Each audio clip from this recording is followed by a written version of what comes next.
ఈశ్వరో విక్రమీ ధన్వీ మేధావీ విక్రమక్రమః అనుత్తమో దురాధర్ష కృతజ్ఞ కృతిరాత్మవాన్. విక్రమీ ధన్వీ మేధావి అంతవరకు చెప్పుకున్నాం. విక్రమః సాధారణంగా విక్రమించడం, పరాక్రమించడం అని అర్థం చెప్పేయచ్చు. కానీ శంకరాచార్య విశేషమైన మాట చెప్పారు. వినా క్రమాద్వా విక్రమః అన్నారు. ఎందుకంటే విహి అనే శబ్దానికి పక్షి అని అర్థం.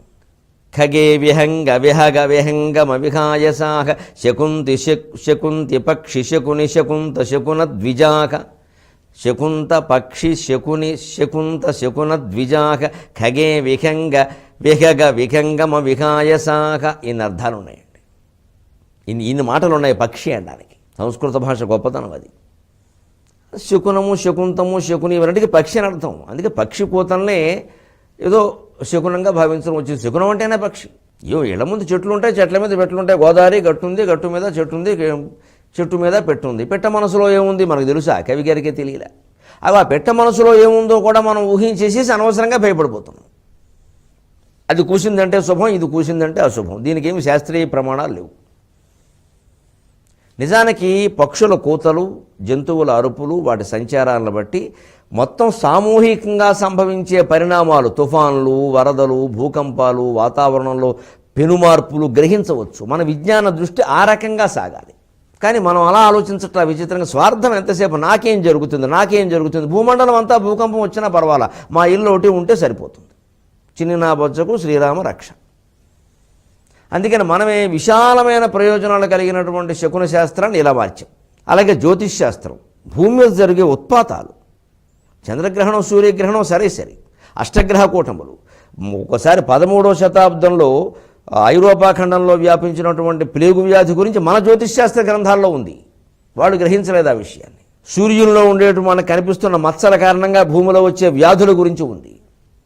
ఇంత విశాలంగా, ఇంత విస్తృతంగా, ఇంత ఉన్నతంగా ఉన్న జ్యోతిష్ శాస్త్రాన్ని మనం వీడెవడికో పెళ్ళి అవుతుందా లేదా, వాడెవడికో పిల్లలు పుడతారా లేదా దీనికి వినియోగిస్తున్నామండి. దుర్వినియోగం కాదండి ఒక రకంగా చెప్పాలంటే. కొన్ని ఇందులో జరుగుతున్నాయంటే నిజం మాట్లాడుకుందాం, 99% అబద్ధం జరగడం లేదు. 1-2% జరుగుతున్నాయి. ఒక 100 మందికి చెప్పాక ఇద్దరికి నిజం కాదా? ఒక మనిషికి ఒక 100 ఫలితాలు చెప్పాక 2 నిజం కావా? నీకు ఇష్టమైన అంకె ఏదో చెప్పు అని అంకెను బట్టి ఫలితాలు చెప్పేసే సన్నాసులు కూడా తయారయ్యారు. ఇష్టమైన అంకెను బట్టి జీవితం ఉంటుందా అండి? అటు శకున శాస్త్రం, ఇటు స్వప్న శాస్త్రం, జ్యోతిష్ శాస్త్రం అన్నీ మన స్వార్థానికి లోనే. ఈ మొత్తం చెప్పానుగా, అమృత పాత్రలు ఆముదం డబ్బాలయ్యాయి. వ్యక్తి స్వార్థం. జ్యోతిష్ శాస్త్రాన్ని నిజంగా పరిశోధన చేసి కనిపెట్టగలిగే శక్తి ఉంటే విశాఖపట్నంలో హుద్హుద్ తుఫాను వల్ల అంత నష్టం జరగకుండా ఆపగలిగే వాళ్ళం కూడా. మన దృష్టి అలా ఉండదు అసలు. అంతా దేవుడి కర్మమ్మ, అంతే అయిపోయింది, అంతే ఒక మాటతో పోయింది మొత్తం. అలాగని వేదాంతం ఏమైనా వంట పట్టిందంటే అది లేదు. అందుకే నేను మొహమాట పడకుండా చెబుతున్నాను, శాస్త్రీయ విజ్ఞానాన్ని ప్రోత్సహించాలి. పిల్లల్ని ఎంపీసీ గ్రూపు, బైపీసీ గ్రూపు ఉద్యోగాల కోసం చదివించకూడదు, డబ్బుల కోసం. శాస్త్ర అన్వేషణ కోసం చదివించాలి, పరిశోధన కోసం చదివించాలి. ఆ పరిశోధనాత్మక దృక్పథాన్ని పిల్లల్లో అభివృద్ధి చేస్తే ఈ శాస్త్రాలు బాగుంటాయి. లేదా ఒట్టి శకునాలు మిగులుతుంది. అది ఏదో కూసింది కాబట్టి నాకేదో జరిగింది, ఈ కోసం కూయలేదు. అది దానికి ఆకలి వేసింది, కూసింది. మనకు ఆకలి వేస్తే మనం కుయ్యం, శుభ్రంగా తిని కూడా కూస్తున్నాం. ఇదే శకునం, అంతకంటే దానికి అంత కంగారు పడిపోక్కలేదు. ఇక ఆ శకునాలు మనుషుల్లోకి మార్చారు. మళ్ళీ పుల్లలు వస్తే అశుభం, నీళ్ల బిందు వస్తే ఇప్పుడు 2 లేవు. పుల్లలు అమ్మేవాళ్ళు లేడు. ఇప్పుడు గ్యాస్ పొయ్యిలు ఇచ్చాక నీళ్ల బిందు వచ్చే సమస్య లేదు. అందరికీ కుళాయిలు వచ్చా, కుళాయిలోంచి నీళ్లు మాత్రం రావట్లా. ఇక నీళ్ల బిందు అనేది కుళాయే అశుభం మనకి. ఇక ఎక్కడి నుంచి దాని సతంతో అన్నా వితంతో అన్నా మనుషులను అవమానించాం. అత్యున్నతమైనటువంటి శాస్త్రీయ విజ్ఞానం అతి నీచమైన సెంటిమెంట్ల కింద మారిపోతుందండి. అతి మూఢమైన నమ్మకాల కింద. పుట్టుమచ్చలు, బల్లిపాటు, ప్రతిదీ మన జీవితాన్ని నిర్దేశించేది. వీటి నుంచి బయటపడితే అర్థమవుతుంది. వినాక్రమాద్వా, అందుకే విశేషమైన అర్థం చెప్పారు. విహి అంటే పక్షి. ఎవరండి? భగవంతుడికి సంబంధించిన పక్షి గరుత్మంతుడు. సుపర్ణో వాయువాహన, గరుత్మంతుడి మీద ఆయన ప్రయాణం చేస్తాడు. అందుకని విక్రమః వినాక్రమాద్వా. ఇగో విహి అంటే ఈ పక్షి అనే అర్థం ఉంది కాబట్టి చిన్నతనంలో సంస్కృతం నేర్పే విద్యార్థులకి ఇంటి పని కింద విచిత్రమైన విషయాలు ఇచ్చేవారు. చాటు కథలు, పొడుపు కథలు, చిన్న చిన్న శ్లోకాలు, వాళ్ళ బుద్ధి వికాసం కలిగించేవి. ఈవేళ మళ్ళీ మనకి అది చెప్పాల్సి వస్తుంది. సుందర్ పిచ్చే ఉన్నాడు కదా, గూగుల్ కంపెనీ అధినేత. నిన్న ఆయన ఢిల్లీలో మాట్లాడుతూ ఇదే చెప్పాడు. మొన్న ఢిల్లీలో మాట్లాడుతూ చెప్పాడు ఆయన శ్రీరామ్ కామర్స్ కాలేజీలో విద్యార్థుల్ని బుద్ధి వికసింపజేసేలాగా ఉండాలి, చదువుల వీను వాళ్ళని సొంతంగా ఆలోచింపజేయాలి. మన ప్రాచీన విద్యా విధానమే అది. మన కర్మకాలి వాడు మళ్ళీ చెప్పించుకోవాల్సి వస్తుంది. ఎందుకంటే బట్టి కొట్టే విద్యా విధానం మొదలైంది. మార్కులు ర్యాంకులు. దానివల్ల యాజమాన్యం వాళ్ళు బాగుపడతారు. పిల్లలకి ఏం జరగదు, దేశానికి ఏం జరగదు. ఆ యాజమాన్యంలో స్వార్థాన్ని ఎవడు పోగొడతాడు? అందుకే మా ప్రవచనం. భగవంతుడు 10 సార్లు పుట్టినా మనకి భగవతత్వం అర్థం కాల. ఊరికి గొప్ప చెప్పుకోవడం మిగిలింది. భగవంతుడు మా దగ్గరే పుట్టాడు, మా దగ్గర ఊరికేం పుట్టలా. దుర్మార్గుల్ని సంహరించడం కోసం పుట్టానంటే మనం సిగ్గుపడాలి. భగవంతుడు అన్నిసార్లు పుట్టినందుకు ఎందుకని ఆయన పుట్టినిచ్చాం మనం? దుర్మార్గులు అంతమంది ఉన్నారన్నమాట. ఇక్కడ సాధువుల్ని రక్షించడం, దుర్మార్గులను శిక్షించడం ఈ దేశంలోనే ఎందుకు అవసరమైందండి? అవసరం లేకపోతే భగవంతుడు ఎందుకు పుడతాడండి? ఇక్కడ ఆయన పుట్టాడంటే మనకి అది ఏ బాధ గొప్పగా చెప్పుకోవాల్సిన విషయం కాదు. అది అంత దుర్మార్గం అయిపోయిందన్నమాట సమాజం ఎప్పటికప్పుడు. అందుకే పుట్టాడు ఆయన. ఆయన పుట్టిన చోటు, పెరిగిన చోటు, పాలు తాగిన చోటు చూస్తున్నాం కానీ అసలు ఆయన పుట్టే అవసరం ఎందుకు వచ్చింది? అంత దుర్మార్గంగా మన సమాజం ఎందుకు తయారైంది? ఇది ఆలోచన చేయాలి విష్ణు సహస్రం అంటే పిల్లల బుద్ధి వికసించాలి, ఆలోచించనియాలి. వాళ్ళని అర్థాలు మనమే చెప్పి, ప్రశ్నలు మనమే చెప్పి, రాసి చూసి అనకూడదు. ఎంత చక్కని విద్యా విధానం మనకు ఉండేది ఏంటి? మా చిన్నతనంలో వెళ్ళేవాళ్ళం ఇంత చక్కగా ఉంటుందా వికాసం అని. విరాట నగరే రమ్యే కీచకాదుపకీచకం. సంస్కృతం ఉపాధ్యాయుడు పిల్లలకి ఇంటి పని కింద ఇచ్చాడు దాన్ని. రే ఇందులో క్రియాపదం కనిపెట్టండి రా అన్నాడు. ఎక్కడుంది? విరాట నగరే, విరాట మహారాజు నగరంలో. రమ్యే, ఆ నగరం రమ్యంగా ఉంది, అది విశేషణం. కీచకాత్, కీచకును నుండి. ఉపకీచకం, ఉపకీచకును వద్దకు. ఏమిటి? వెళ్ళిందా, చూసిందా, పోయిందా, ఉందా? క్రియాపదం లేకుండా ఎలాగా? కర్తకర్మ క్రియ లేకుండా మాటలేమిటి? విరాట నగరే రమ్యే కీచకాత్ ఉపకీచకం. రమ్యమైన విరాట నగరంలో కీచకుని నుండి ఉపకీచకుని వద్దకు. ఏమిటి? సైరింద్రి వెళ్ళిందా? ఏదో చెప్పాలిగా. భీముడు వెళ్ళాడా చంపడానికి? ఏమి లేదు. ఇది హోంవర్క్, ఇంటి పని. ఆలోచించాలి. క్రియ లేకపోతే ఎవరు మేస్టర్? వీళ్ళకి పెద్ద క్రియ పెట్టాడు ఆయన. కర్మ కాదు, క్రియ అది. ఆలోచిస్తారు. ఏమిటిది? ముందు వెనక నుంచి రావాలి, అటు నుంచి నరుక్కు రావడం. కీచకాత్ ఉపకీచకం. కీచకం నుండి ఉపకీచకం. అందులో ఏం కనపడ్డల్లా. అటువంటిప్పుడు కీచక శబ్దానికి ఇంకేదైనా అర్థం ఉండే అవకాశం ఉందా? చూస్తే డెకంటూ చూస్తాడు. కీచక శబ్దానికి విరాట్ నగరంలో కీచకుడు కాకుండా వెదురుగడ అని అర్థం ఉంది. వేణవ కీచకాస్తేష్యు అని ఉంటుంది అమరకోశంలో. వేణవ కీచకాహ అంటే ఏమర్థంలా? కీచు అని వస్తుంది శబ్దం అందులో, అందుకని కీచకాహ. ఆ శబ్దాన్ని బట్టే పెట్టారు. అది నీటి పొడగ పైకి తేలితే బుద్ధి అనక బుద్బుదం అంటే నీటి పొడగ. అదే కీచు అని వస్తుంది వెదురుగడలోంచి గాలి బయటకు వచ్చినప్పుడు, ఇక్కడ కీచకమైంది. అది కీచక తోపకీచకం. ఇప్పుడు వెదురుగడ నుంచి ఇంకో వెదురుగడ మీదకి అప్పుడు ఆలోచన వస్తుంది. వెదురుగడ నుంచి ఇంకో వెదురుగడ మీదకి దూకేది ఏమిటి? పక్షి కదా, అడవిలో ఉండే పక్షి. పైగా ఊళ్ళల్లో వెదురు పొదలు ఉండవుగా. అడవిలో ఉండే పక్షి ఒక వెదురుగడ నుంచి ఇంకో వెదురుగడ మీదకి వెళ్ళిందనమాట. ఓ గురువుగారు ఇచ్చింది ఇది. మరి పక్షి అనడానికి ఏముంది ఇక్కడ? రమ్యే, మళ్ళీ నరుకు రావడం వెనక నుంచి అటు నుంచి. రమ్యం అంటే పక్షి అనే అర్థం లేదు, అందమైంది. వెదురు కూడా అందంగా ఉందేమో. పోనీ విరాట నగరే, విరాట రాజు కదా, విరాట పక్కన పెట్టు. నగరే, రమ్యమైన నగరంలో ఒక నగరం వెలుపల వెదురు పొదలు ఉంటాయి. ఓ నగరానికి చేర్చి అరణ్యాలు ఉంటాయి, అరణ్యానికి దగ్గరగా నగరాలు ఉంటాయి. ఉపాంత ప్రాంతాలు, నగరోపాంతం అంటూ ఉంటారు. అందుకని బాగున్నది. ఓ నగరానికి బాగా వెలుపల వెదురుగడ మించి ఒక వెదురుగడ మీదకి పక్షి వెళ్ళింది. నగరే రమ్యే, అది కూడా రమ్యమైన నగరంలో. అందుకే పక్షి ఎక్కడ ఉంది? ఖచ్చితంగా విరాట శబ్దంలో పక్షి ఉండవలసిందే. అప్పుడు విహి ఆట విరాట. ధనుహు ఏదో అధ్వరం, ధనురధ్వరం అన్నట్టే.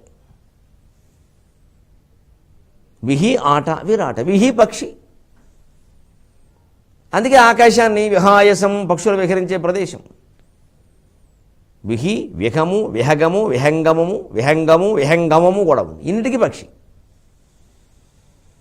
ఇది బుద్ధి వికసింపజేసేటువంటి ఇంటి పని. అలాంటివి ఇస్తే పిల్లలు సంస్కృతం ఏమిటి, తెలుగు ఏమిటి, ఇంగ్లీష్ ఏమిటి ఇవన్నీ ఎంత బాగా నేర్చుకుంటారండి. ఇది విక్రమః.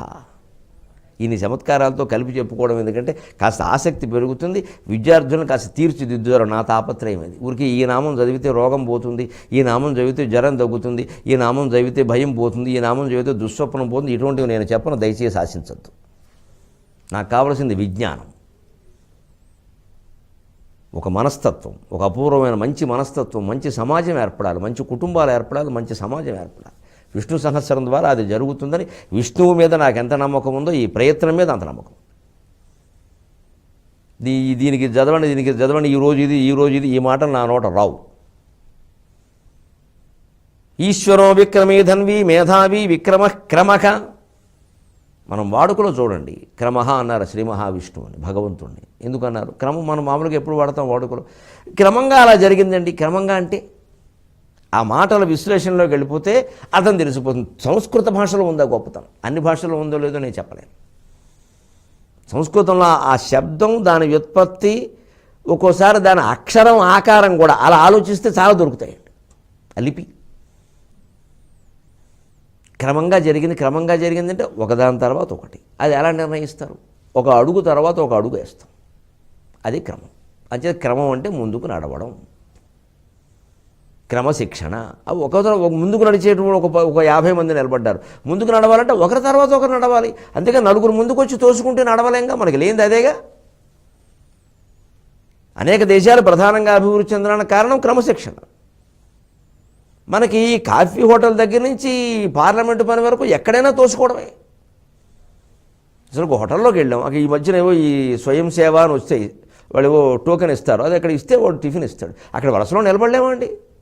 వాడు అక్కడ దోశలో ఇడ్లీలో వేస్తుంటే వాడి దగ్గర 10 మంది నిలబడతారు వరుసగా, మీద పడి కలిసినట్టే. ఎవరికి ఇవ్వాలి? వాడు విసిగెత్తిపోతుండే ఆ వేడిలో పనిచేసేవాడికి. ఖచ్చితంగా మన ముందు ఒకడు నిలబడ్డాడు, మనం వాడు వెనకాల నిలబడడానికి నెప్పా నా పని అయిపోవాలి. అన్నిటికీ మూలం స్వార్థం అమ్మ. ఇన్ని దేవతలు ఉన్నారు, ఇంతమంది దేవతలు ఉన్నారు, ఇన్ని దేవాలయాలు ఉన్నాయి, ఇన్ని ఉత్సవాలు జరుగుతాయి, ఇంతమంది మా బోటిగాళ్ళం గొంతు చించుకుని 3 రోజులు 30 రోజులు చెబుతున్నాం. ఆ దిక్కుమాలిన స్వార్థం పోవట్లేదు ఈ దేశం నుంచి. అన్నిటికీ నేను, నా పని, నేను, నా ప్రయోజనం, మహా అయితే నా కుటుంబం, అంతే. అది కూడా నేను దాని మీద ఆధారపడ్డాను కాబట్టి వాళ్ళ ప్రయోజనాలు నాకు ముఖ్యం కాదు. నా కొడుకు మీద నేను ఆధారపడ్డాను కాబట్టి నా కొడుకు బాగుండాలి. నేను ఆధారపడకపోతే వాడు బాగుండక్కల. భర్త బాగుండడం ఎందుకు ముఖ్యం అంటే భర్త మీద మనం ఆధారపడ్డాం కాబట్టి. భార్య మీద మనం ఎందుకు ప్రేమిస్తాం భార్యని అంటే, లేకపోతే ఎలాగంటే నాకు ఇంత అన్నం రావడం, నీకు అన్నం రావడం కోసమే భార్యను ప్రేమిస్తాం అన్నమాట. ఇది సరదా కంటే పర్వాలేదు అన్నమాట. కానీ అదే తత్వం అయితే భార్య ఉన్నది అన్నం ఉండడానికి, ఇంకేం లేదా పరమార్థం. వీళ్ళ అన్నం హోటల్లో దొరుకుతుంది, భార్య ఏం ఉండక్కల. భార్య ఉంటే శుభ్రంగా ఉంటుందని కూడా అనుకోక్కల. బయట తెచ్చిన పదార్థాలే వండుతున్నారు, ఆ వాటిలోనే కల్తీ ఉంది. పాలు కల్తీ, పళ్ళు కల్తీ, బియ్యం కల్తీ, అన్నం కల్తీ, సమస్తం కల్తీ. భార్య వండినా ఏం ఉపయోగం లేదు అక్కడ. అదే అన్ని కెమికల్స్, రసాయనాలు. ఈ వ్యవస్థకి మూలం మనిషిలో ఉండే స్వార్థం. అది ముందు మన కుటుంబ సభ్యులతో మనకి లేకుండా చూసుకోవాలి. మన కుటుంబ సభ్యుల పట్ల మన బాధ్యతలేవో మనం చేసిన విశాల ప్రపంచం అంతా ఒకటే. పొద్దున్నే ఇంటికి పేపర్ వేయడం కోసం వచ్చే అబ్బాయికి మన అబ్బాయికి ఒకటే తేడా. వాడితో మనం 2 నిమిషాల సంబంధం ఉంటుంది, వీడితో ఒక 20 ఏళ్ళలో ఎంతో సంబంధం. తర్వాత వాడు కూడా బయటికి వెళ్ళిపోతున్నాడు. అంతకుమించి ఆలోచించక్కర్లా. సంపాదించిన ఆస్తి ఏదైనా ఉంటే మనవాళ్ళు కాబట్టి వాళ్ళకి ఇస్తాం. అలాగే ఎంతో కొంత పేపర్ వాడికి కూడా ఇవ్వచ్చు. ప్రతి పండక్కి ఓ 100 రూపాయలు వాడు చేతిలో పెడితే మన ఆస్తులు తరిగిపోతాయి. చెయ్యం అలాగా. పైగా ఇచ్చేదేమో 10 రూపాయలు. వీళ్ళకి ఈ మధ్య బలుపు ఎక్కువైపోయింది. 10 రూపాయలకే 10 కోట్లు ఇస్తాం కొడుక్కి, అది బాధ్యతగా భావిస్తాం. 10 రూపాయలు ఇచ్చిన వాడి దగ్గర మాత్రం వీళ్ళకి ఈ మధ్య గర్వం ఎక్కువైపోయింది, అది మొదలుపడింది. అది కూడా ఎలా ఎగ్గొట్టేద్దామా మనసులో కుళ్ళుబుద్ధిది. అది కూడా ఎగ్గొట్టే, అది కూడా ఇవ్వద్దంటే ఏదో ఆరోపణ చేయాలి. పెరగని పోనీ ఒక 100 రూపాయలు 10 సార్లు ఇచ్చేద్దాం, 10 రూపాయలు చెప్పిన ఏం పెరుగుతుందో చూద్దాం. పెరిగితే వాడే నష్టపోతాడు. ఈ కుటుంబం నుంచి మొదలవ్వాలి. పేపర్ అబ్బాయి ఇస్తాడు, కొరియర్ అబ్బాయి ఇస్తాడు, పోస్టు వాడు వస్తాడు, ఇంటికి ఎవరెవరో వస్తారు, వాచ్మెన్ ఉంటాడు, పని మనిషి ఉంటుంది, ఇంకెవరెవరో ఉంటారు. అందరూ మన వాళ్ళే, అంతా మన కలిసే మన కుటుంబం. మన కుటుంబ సభ్యుల్లో వాచ్మెన్ కూడా ఒకడు, పని మనిషి కూడా ఒకడు, మన సైకిల్ తుడిచేవాడు ఒకడు, మన కారు డ్రైవర్ ఒకడు, మన పేపర్ బాయ్ ఒకడు. వీళ్ళకి ఇచ్చినంత ప్రాధాన్యం వాళ్ళకి ఇవ్వకపోయినా ఆకలి, నిద్ర, శ్రమ అందరికీ ఒకటే కదండి. కాస్త తీయని మాటతో పలకరిస్తే, కాస్త మంచినీళ్ళు ఇస్తే, అవసరమైతే వాడు ఏదైనా కష్టం ఉందని చెప్తే 100, 200 సాయం చేస్తే కొంపలంటుకుపోయే. విష్ణు సహస్రం రోజు పారాయణ చేయడం కంటే ఇది చాలా ముఖ్యం. అప్పుడు ఈ నామాలకి అసలైన తత్వం అర్థమవుతుంది. క్రమః ఎంత వేదాంతపరమైన అర్థం ఉందంటే, ఈ దేహంలో ఉన్న స్వరూపానికి, భగవత్ స్వరూపానికి, సృష్టి అంతా ఉన్న భగవత్ స్వరూపానికి ఒక్కటే. క్రాంతే విష్ణు అని దీనికి వ్యాఖ్యానం చేశారు శంకరాచార్య. క్రమంగా ఆయన అలా వ్యాపిస్తూ ఉంటాడు. క్రాంతే విష్ణు, క్రాంతి క్రమంగా అంతా వ్యాపించాడు, అంతటా ఉన్నవాడు. మరి అంతటా ఉన్నప్పుడు కుక్కలో ఉన్నది ఎవరో, కుటుంబ సభ్యుల్లో ఉన్నది వాళ్ళే.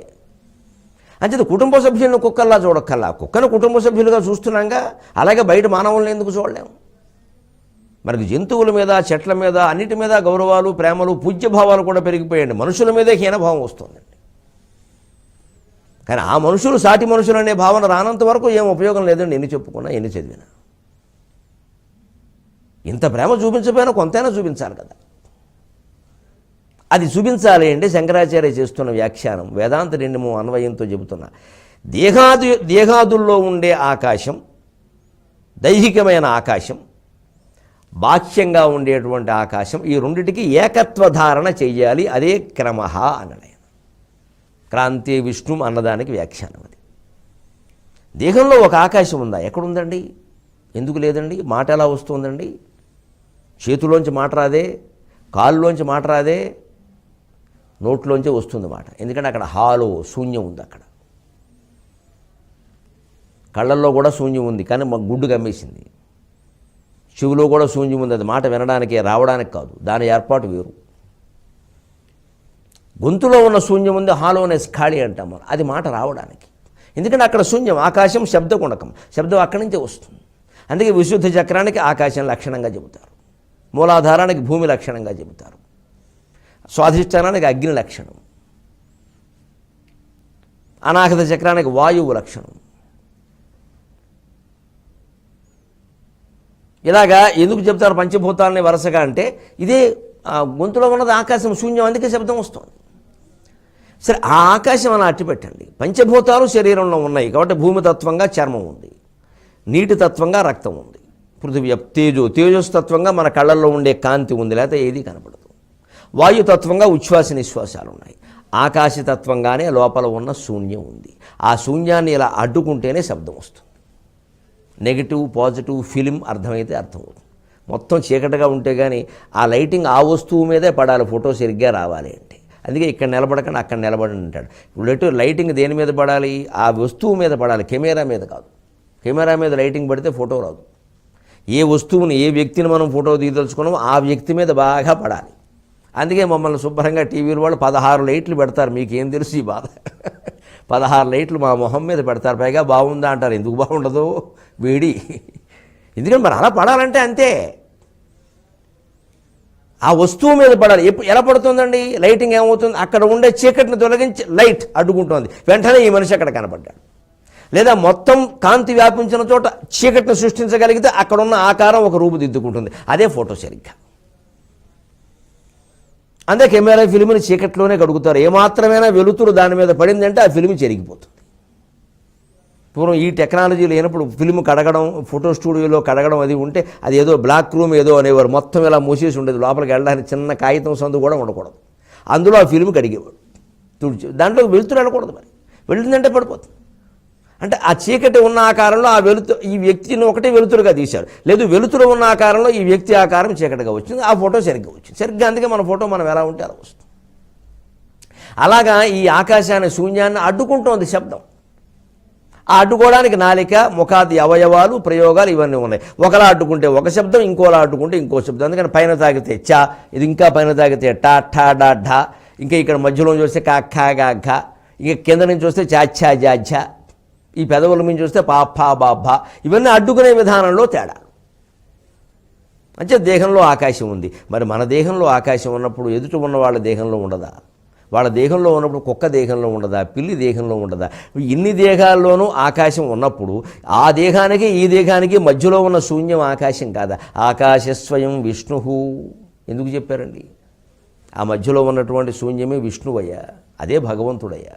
నీ మనస్సులో వచ్చే ఆలోచనలు అతివేగంగా వస్తున్నాయి, కానీ ఆలోచనకి మధ్యలో ఖాళీ ఉందా లేదా? ఏదో ఉన్నట్టుండే ఒక్క విషయం ఆలోచించాం, దాంట్లో టక్కమని ఇంకో దాంట్లో దూకేసాం.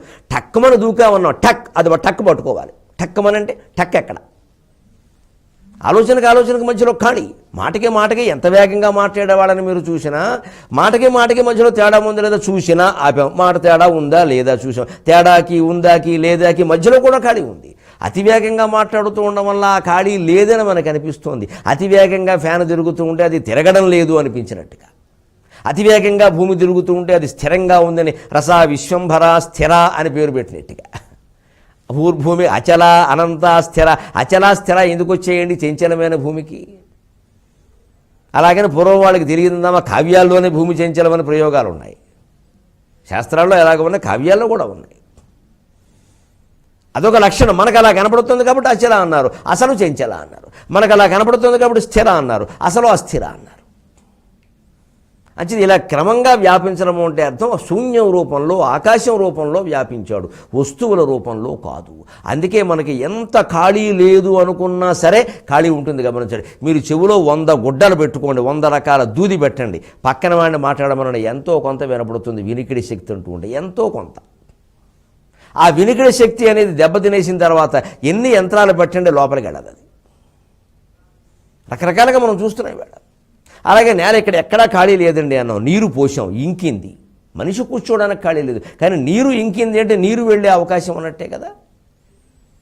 మొక్క నాటాం, మొక్కల మధ్యలో ఖాళీ, కాస్త మట్టి రేణువుల మధ్యలో ఖాళీ లేకపోతే గాలి వెళ్ళే అవకాశం లేదు, సూర్యరశ్మి వెళ్ళే అవకాశం లేదు, నీళ్లు వెళ్ళే అవకాశం లేదు. కానీ అవన్నీ వెళ్ళబట్టే కదా మొక్క బతికింది. అంచేది మొత్తం అంతా వ్యాపించినటువంటి ఆకాశమే విష్ణువు. అదే క్రమః. క్రమత్వం అంటే క్రాంతే విష్ణు. ఆ మన దేహంలో ఉన్న ఆకాశం, ఎదుటి వాళ్ళ దేహంలో ఉన్న ఆకాశం, మధ్యలో ఉన్న ఆకాశం ఒకటే అంటే విశ్వం విష్ణు. ఎవరితో తగాదా పెట్టుకుంటాం, ఎవరిని ప్రేమిస్తాం, ఎవరిని ద్వేషిస్తాం, ఎవరు మనవాళ్ళు అంటాం, ఎవరు పరాయి వాళ్ళు అంటాం, నిశ్చింతగా నిశ్చలంగా మన బాధ్యతలేవో చేస్తాం. బాగా బాధ్యత చేయవలసిన చోట ఎక్కువ ఇవ్వవలసిన చోట ఎక్కువ ఇస్తాం, తక్కువ ఇవ్వవలసిన చోట తక్కువ ఇస్తాం, ఎక్కువ ప్రేమ చూపించవలసిన చోట ఎక్కువ ప్రేమ చూపిస్తాం, తక్కువ చూపించవలసిన చోట తక్కువ చూపిస్తాం. మొత్తం అంతా చూపించడమే అన్న విషయం గ్రహిస్తే చాలు. మళ్ళీ కలిసే వరకు మనం తెలుగులోనే మాట్లాడదాం.